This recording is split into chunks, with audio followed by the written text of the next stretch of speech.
धन निरंकार जी। आज ना हम एक बहुत ही शक्तिशाली सीख पर बात करने वाले हैं।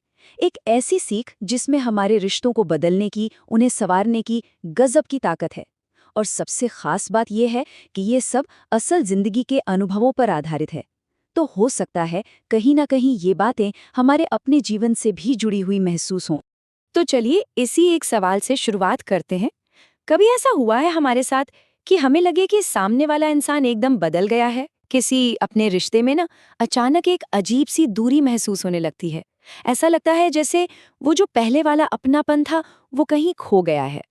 और फिर अचानक दिमाग में ये ख्याल आए कि अरे, शायद बदलाव उनमें नहीं हम में आया हो, कि गलती असल में हमारी अपनी हो।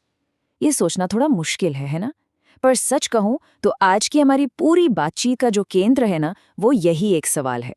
अच्छा, तो चलिए अब इसमें थोड़ा और गहराई से उतरते हैं। यहाँ हम सद्गुरु माता सुदीक्षा जी महाराज की एक बहुत ही अनमोल सिखलाई को समझने की कोशिश करेंगे।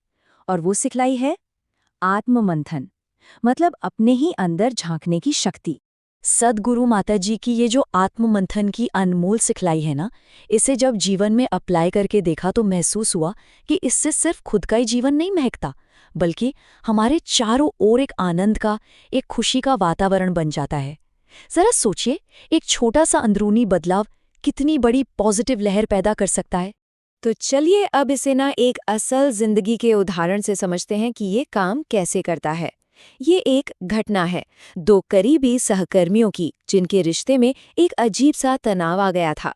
तो हुआ यूं कि एक सहकर्मी जो बहुत करीब थी, कुछ दिनों से ना हमारी मौजूदगी में उतनी खुश नहीं लग रही थी।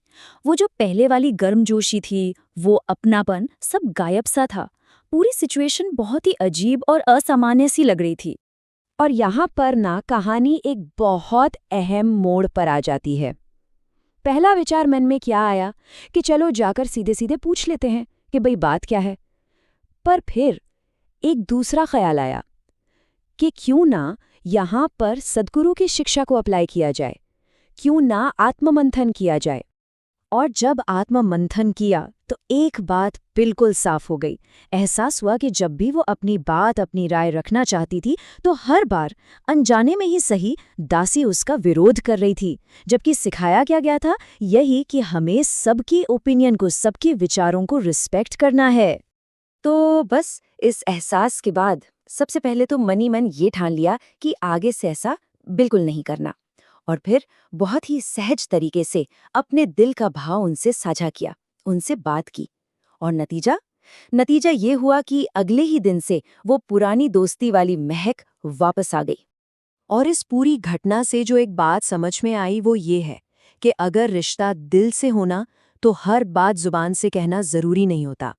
कभी-कभी हमारे सच्चे प्रयास, हमारा अंदरूनी बदलाव शब्दों से कहीं ज्यादा काम कर जाता है। अच्छा, अब आगे बढ़ते हैं और देखते हैं कि यही सिद्धांत एक बिल्कुल अलग, एक बहुत ज्यादा तनाव वाली स्थिति में कैसे काम करता है। अब बात करते हैं सड़क पर हुई एक घटना की, एक ऐसी परीक्षा की जहां गुस्सा हावी होने ही वाला था। तो कहानी कुछ यूं शुरू हुई कि सड़क पर एक ड्राइवर था जो बहुत हॉर्न बजाने के बाद भी रास्ता नहीं दे रहा था। अब धीरे धीरे सब्र का बांध टूट रहा था और गुस्सा बढ़ने लगा था। और फिर बस उसी झुंझलाहट में, उसी हताशा में एक पल के लिए समझदारी ने साथ छोड़ दिया और अपनी कार से उसकी कार को धीरे से टक्कर मार दी। बस यहीं से एक छोटी सी बात एक बड़े झगड़े में बदल गई। फिर क्या था, दोनों गाड़ी से बाहर निकले और जोर जोर से चिल्लाने वाली एक तीखी बहस शुरू हो गई। आवाजें ऊंची हुईं, आसपास भीड़ जमा होने लगी और पूरा माहौल एकदम गर्म हो गया। देखते ही देखते एक तमाशा खड़ा हो गया। और ठीक उसी बहस के बीच, उस गर्मा गर्मी में एक पल ऐसा आया जिसने सब कुछ बदल दिया। अचानक नजर कार के अंदर डैशबोर्ड पर रखी सद्गुरु की एक छोटी सी तस्वीर पर पड़ी। और उस तस्वीर को देखते ही मानो एक पल के लिए सब कुछ ठहर सा गया और मुंह से बस इतना निकला, माफ कीजिए, मेरी गलती थी। बस ये एक छोटा सा वाक्य, लेकिन इसमें पूरी स्थिति को बदलने की ताकत थी। अब ये सुनकर ना सामने वाला व्यक्ति एकदम हैरान रह गया। कुछ पल की खामोशी और फिर उसने भी माफी मांग ली। और जो बहस एक बड़े झगड़े का रूप ले रही थी, वो बहस की जगह हाथ मिलाने पर खत्म हुई। तो इन दोनों ही घटनाओं को देखने सुनने के बाद जो सबसे बड़ी, सबसे अंतिम सीख निकल कर आती है, अब हम उस पर आते हैं। तो देखिए, असल बात यह है, आत्ममंथन ही वो तरीका है, वो रास्ता है जो हमें हमारे सच्चे स्वरूप से, हमारे खुद से मिलाता है। और जब हम खुद से जुड़ते हैं ना, तो हमारे रिश्ते अपने आप बच जाते हैं, चाहे वो दोस्ती का हो या सड़क पर किसी अनजान से हुई एक बहस।